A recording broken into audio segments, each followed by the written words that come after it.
Hello, everyone. Welcome back to Martine's Musings podcast. I'm your host, Martine Felton, and I have Latrice Thomas with me here, and she is a certified life coach. Welcome, Latrice, to the show. How you Hello, doing? Martine. I'm okay. Thank you for having me. Great. You're very, very welcome. I was really excited to have you because you're a certified life coach, as I am, but I know that you also specialize, or I don't know if the word is specialized, but you do work with women who are writing their memoirs and books and things of that nature. So you do some book coaching. Yes. Yes, I do. I mean, I guess you can go ahead and say that is more of my niche. I do specialize with coaching women of color, specifically women of color who desire to share and write and pretty much just who desire to want to go into telling their stories, their life stories, just stories that they feel like is important, stories that they want to carry on in, generations to come and kind of share their stories, even if they just want to keep it into the families, but just to Mhm. get the courage to share their stories. So sharing their stories, you mean by way of memoir writing? Exactly. Yes. And we Okay. start that with coaching with, I teach them to journal. Journal would be the baseline, the foundation on just getting started with doing that. I'm a very avid journaler myself. How important do you think that journaling is to the writing process in Oh, terms of I think it is very, very important. That's the main reason why I advocate for it, because a lot of times, we don't keep those collections. Sometimes when most people say, oh, they desire to write, they just kind of go into whatever they desire to write, whether it's a devotion, it's a prayer book, or if you are a true writer and you decide, oh, I want to write a novel, or I want to write about whatever particular subject you desire to write about. But when you really make the desire to, I want to write my story, when you go into journaling, you tend to focus more on being more truthful. You go into directly writing about your particular story. You write about your events, things that matter to you. You tend to be more transparent. It's all about you. It's your safe space. You tend to be like, okay, this is what I'm going to write about. It's all me. I can share those things that I would probably never tell anybody else, whether it's, a parent or it's a husband, a trusted friend, whoever that you feel is a trusted, safe space person, even if there are certain moments that you even hid from yourself that you were like, I never would have revealed this. I've always said that I'll never bring this up again, whether it was a moment, let's say, for example, there are some women who were molested and they're like, I never wanted to deal with that. And Right. so being able to process it and kind of release their emotions and just the healing process, but to be able to go through it in their journals and to just kind of see their entire, you can go back, your tracking system. You can say, wow, I've grown. You can kind of, reflect over those moments and say, wow, just 2 years ago, or even a month, a week ago, if you're really keeping track Yeah. of that time period, you can go back and say, I was a different person, or I cannot believe how much I have grown, or there was a time I never would have even said that, or I tried to forget about that, but here I am able to even bring it out, even if it's just journaling it. So I'm a heavy advocate, and especially for Black women specifically. As much as I'm doing research, I'm doing a lot of research with just asking women, do you journal? And most will say, I want to, or I dibble and dabble here and there, or it's something I probably should do. But, we think of it as such a tedious thing, or we think Yeah. of it as just something that, oh, I don't do it. We feel like if it's not something that we do every day, then we'll count it out. We'll say, no, I don't do it. But It doesn't have to go like that. It's not a thing of every single day. If you decide I'm going to do it 5 minutes, one every Saturday, that whatever is your routine, you just decide to stick with it and be consistent with it is more of what I would advocate for. So, Yes, absolutely. I think that that's how I wrote my memoir, actually, was going back to my journals and taking all of those entries and putting them together and telling the stories in my memoir. And it's really healing, journaling. Journaling can be really healing, I believe. And sometimes when I journal, I can get really into it to a point where I'm ranting in my journal, but I don't know. It's like, who am I ranting to? So, but it's but I got to do that sometimes to release some, frustration. So yeah. you can end up ranting in your journal and yelling at whatever, whoever in your journal. Yeah. Yeah. It can be really, really healing. It can. Yeah. What is if anything did you have to overcome to get to this point in your life where you started coaching? What challenge, what did you have to overcome to get here to this place? I would have to say my own transparencies, my own fears or self doubts, just pretty much all of the other things that other women will probably say. That's why I'm so ready when I hear all of the setbacks or excuses. I'm like, yeah, I know. When they say I don't have time, or well, what will people say, or the pushback on your paradigms on even when we think about coaching. When we think about coaching, that's one thing that we're already kind of like, I don't know about nobody telling me this and that. Coaching is sort of a thing that is not all the way accepted. I don't know if I really even want to use the word accepted, but it's It's not one not of those things. regulated. It's not regulated, right? It's not regulated. Yes, I like that.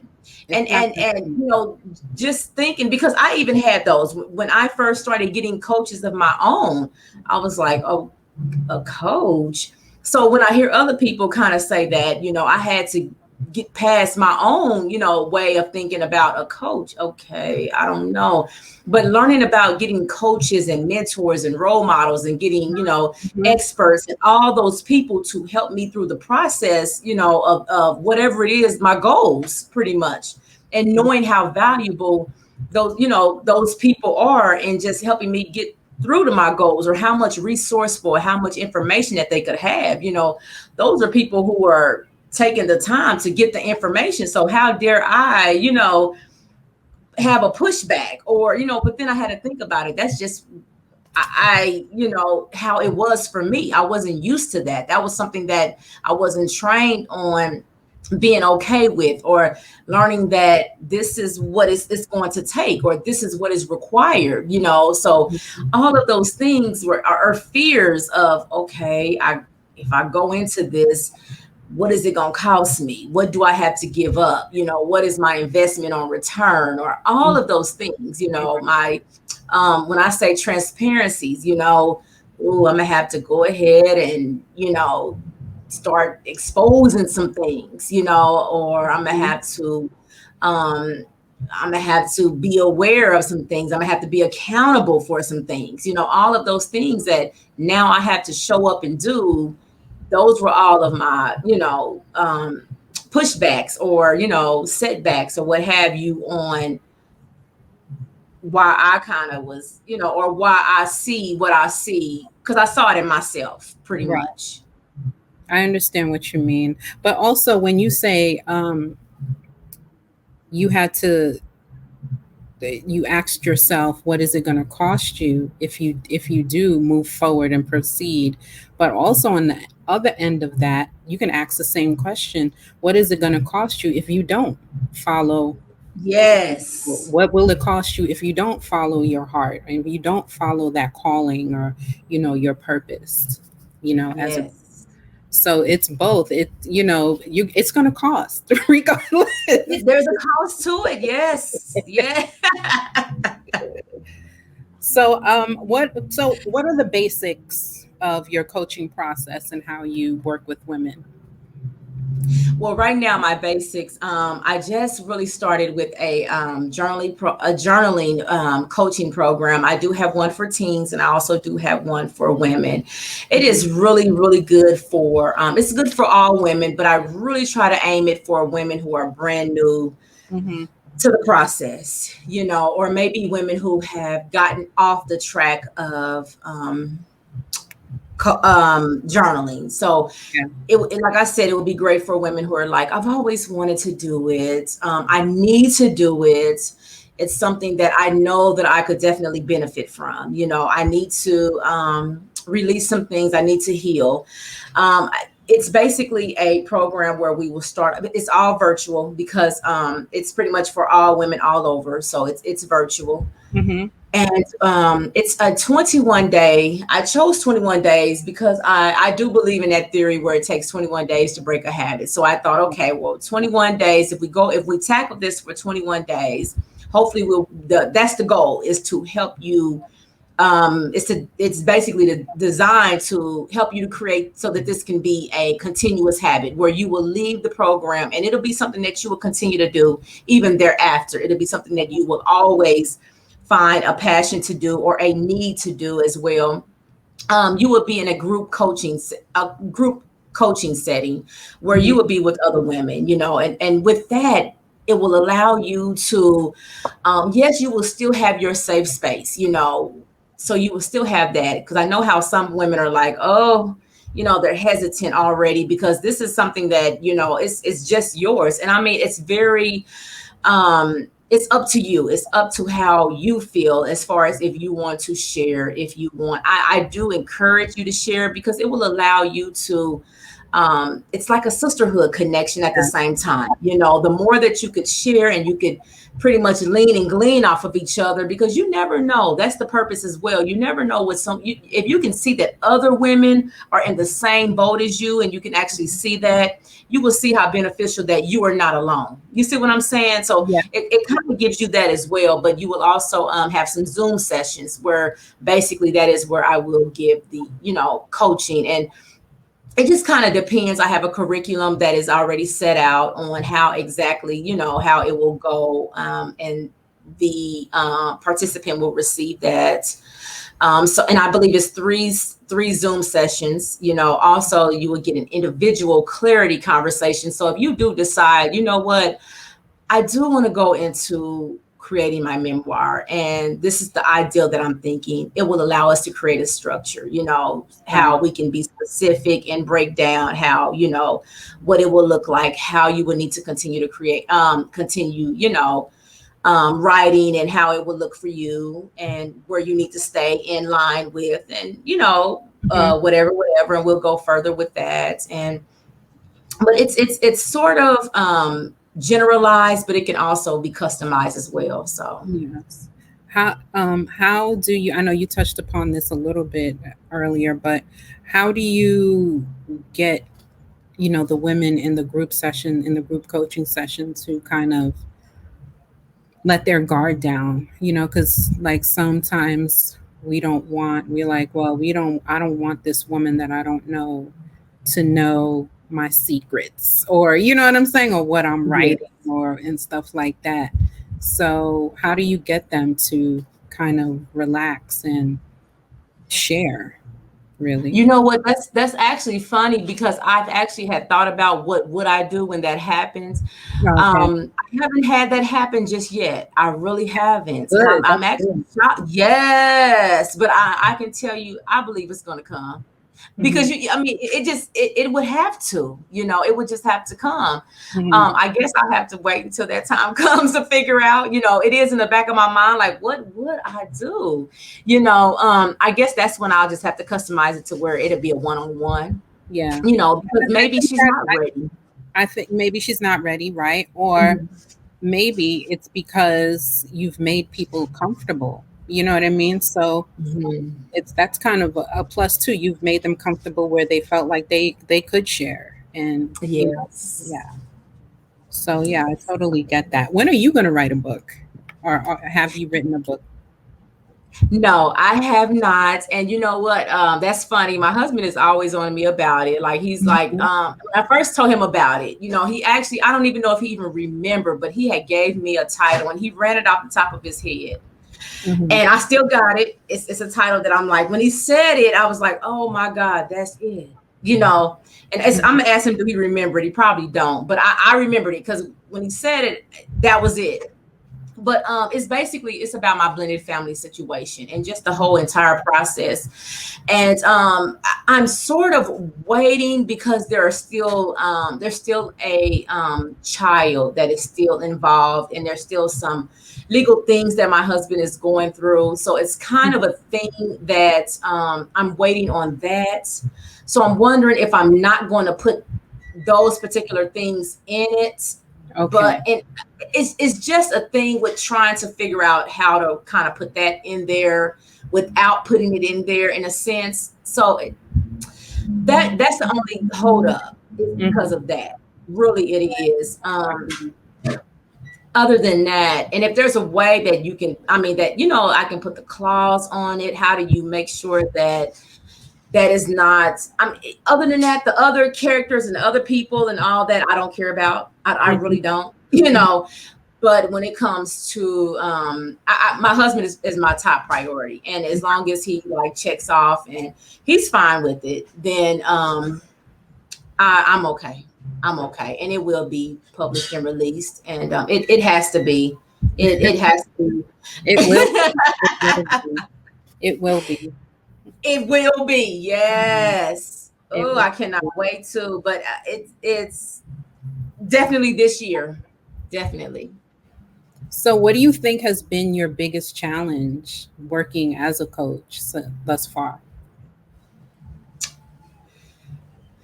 I would probably have to say, believe it or not, um, I would have to say the whole paradigm of just Black women and their fears, just their lack of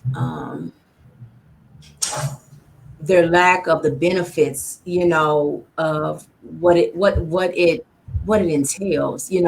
I guess it's that what comes to my mind is you don't know what you don't know, and that can be so unfortunate when you don't know what you don't know, Yeah. and when you're not even willing to be open to know what you don't know, to Yeah. learn, Right. you're not even trying to receive it or trying to hear a thing if it's not something that you're like, oh, you're too dismissive of it. You're not like, wow, that I type can of thing see is what I feel is so scary. Actually, it's so scary how some of us are so willing to just let a thing pass by, not that. just in my particular specialty, but just in a lot of other specialties or just a lot of other coaching period that I will see. Yeah. And I'm like, wow, this is some good right here. And I would hate to see how so many will miss some good information or some good things You know what I that think it is? I think that because they don't have something tangible holding, you know what I'm saying? Like yeah. they feel like they're not walking away with something tangible. So they don't see the benefit or the worthiness of the practice. Hmm. That, I mean, that's just been my experience. Feel like people, with coaching sessions, period. Whether you're working on a book or working on goals or what have you, but a Yeah. lot of times people don't see the benefit in getting a coach because they're not walking away with something tangible. So they're like, what do I need this for? What's in it for me? They don't Wow. see what really is in it for them. Wow. But I would think knowledge is power. And Of that's course, we know everything to that. me. You know that, and I know Yeah. that. Not everybody. Not everybody subscribes to that. Yeah. So I Yeah. really I think that's a big challenge of coaching overall. You know, Yes. yeah, Yes. it definitely is. But you know, being like you being a source of light for some for the women's that you do work with, who love your work, who who praise you, or not well praise you, and for helping them write their book and stuff. How do you helping so much people, how do you then turn around and take care of yourself and help yourself in that? Because you give a lot of yourself in the work that you do. How do you take care of yourself at the end of the day? In terms of just self-care, Yeah, self-care. Yeah. I'm always that's funny you say that. I have a good friend that is she's my accountability partner as well. She's a Okay. self-care coach. She's a self-care coach. So Okay. she's always holding me accountable to self-caring. So I have that right there. So she's always reminding me of making sure that I'm placing myself as a priority. I don't have an issue there as I did before meeting her. See that right there is a perfect example of how. But Hmm. getting a coach in that area, because of course, me being a black woman, it was very typical, and I was trained to just always seeing how every body, just being around my grandmother, mother, aunties, and how it was just Yeah. so in me. I took care of everybody else but me, being a mother, being a wife. I was like, oh, I'm okay. I'm okay. I'm all right. I'm going to be all right. And I just Hmm. took care of everybody else but me. And I would be up to the max, where I was just frustrated, and I had to just get to where I'm like, no, I'm taking care of me. I don't care. I made priorities. I put myself on the calendar. I was like, this is me. I Yeah. blocked time out for me, even if it was the smallest things in the world. I'm like, I don't care. I'm not going in this house right now. I'm going to stop and I'm going to have me an ice cream cone. This is what I'm going to do for me today. I am not going to answer my phone. I'm getting my pedicure today. My Yeah. phone is turned off. I let my husband see my calendar. I have a shared calendar. I'm like, today is the day. This is what I'm doing for me. I'm just going to let y'all know that Hmm. this is on the list. I'm not going to double book myself. I'm not going to, feel guilty about not being able to do this because I Hmm. already have something. There was a time I would squeeze 10 things in that I had to do in an hour, knowing good and well that I was going to overlap and Yeah. and all of those things. I'm like, no, what time? I'm sorry. Nope, Hmm. I can't do it.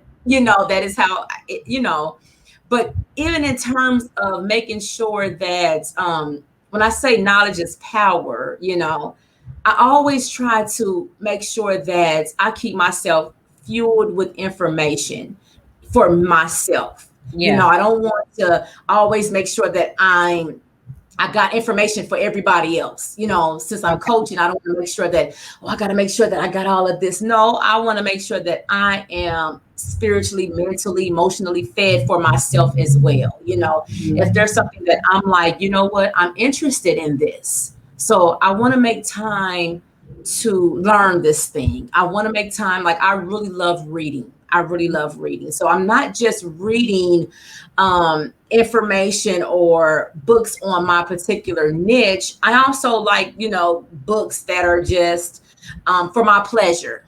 So I'm going to make sure that I read those books as well. So there are things that's all a part of self-care to me.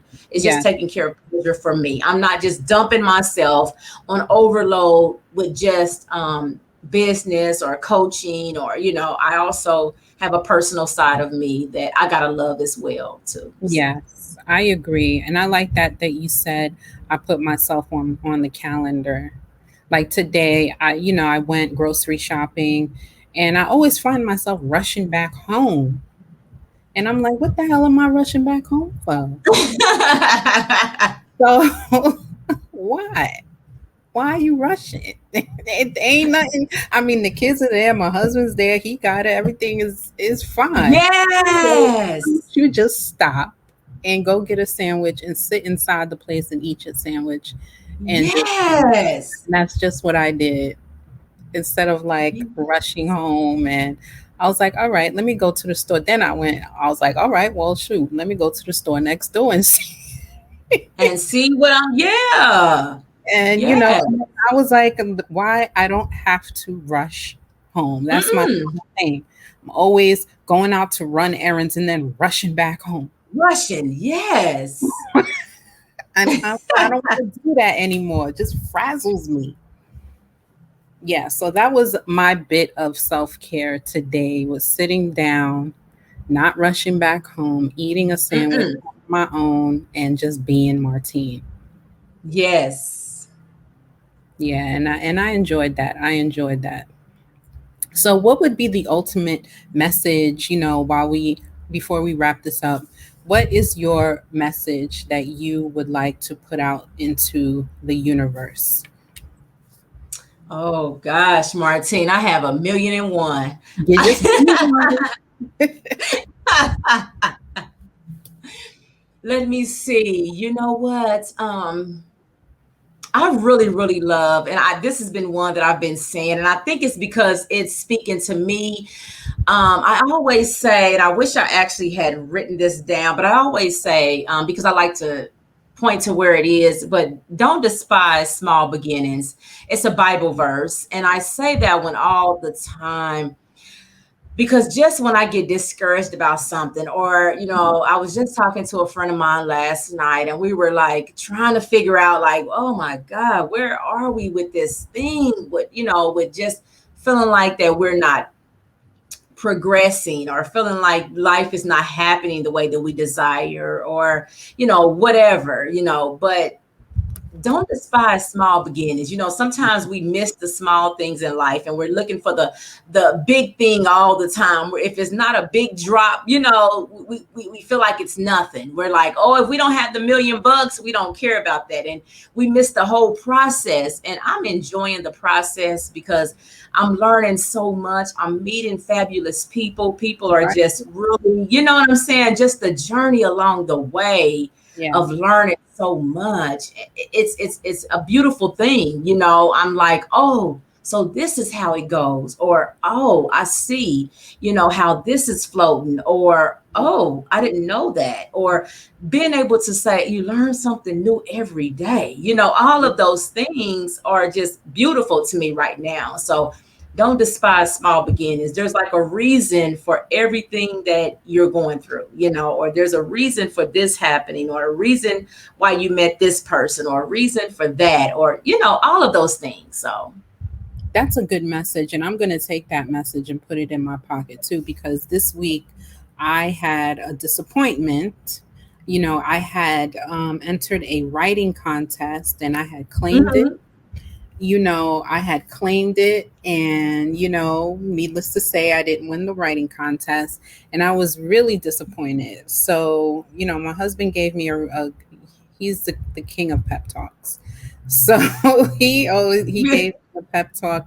He was like, "This is just going to be part of the story," He's like, Oh, yes.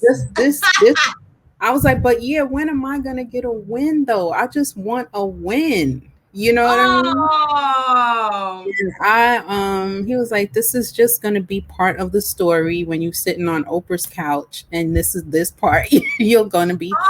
oh, I love that. That was perfect. This is just going to be part of the story. Come on now. Yeah. So, I really appreciated that. I really appreciated that, and that kind of reminded me of this message that you're saying. Don't despise the small beginnings, the humble beginnings, because this is all part of my humble beginnings of Yes. publishing the book and having a podcast and selling the books on my Yes. own, going to pop up shops trying to sell my book and you know what I mean? And things like that. Yes. So sometimes we forget about the journey and we want that win, because I was in the mindset, Yep. I was like, I want a win already. I want to win. When? So yeah, I definitely like that message of don't despise the small beginnings, because they're like, it's it's the road to that win that you're looking Yep. for. Yeah. Yeah. So this was a really great conversation, Latrice. I really enjoyed having Yes, you. Thank you so I much. enjoy being here. Thank you for having me. So where can people find you if, they want to get in contact? You can find me on Facebook and Instagram Mm-hmm. at the Writing Shop. I also have a private Facebook community, the Author's Lounge, as well, spelled AUT, capital HERS, Lounge, the Mm-hmm. Author's Lounge. Yes, I'm a follower of your group. And your Instagram is the Writer's Shop? Yes, you know what? I think I changed it recently to Yes, I'm Coach Treese. Oh, okay. Yes. Well, send that information to me so that I can have it in the description box for anyone Okay. who wants to reach out and be a part of your coaching program and all that good stuff that you do. Absolutely. So, also before we go, I wanted to remind the listeners, go ahead and go to my website and get yourself a copy of my latest book, You Love, You Learn. It's on my website, martinefelton.com. You can see that scrolling at the bottom of the screen, and you can also get it on Amazon and Barnes and Nobles. All right, everybody, thank you again for listening and watching another episode, and I will see everyone in next time. Take care.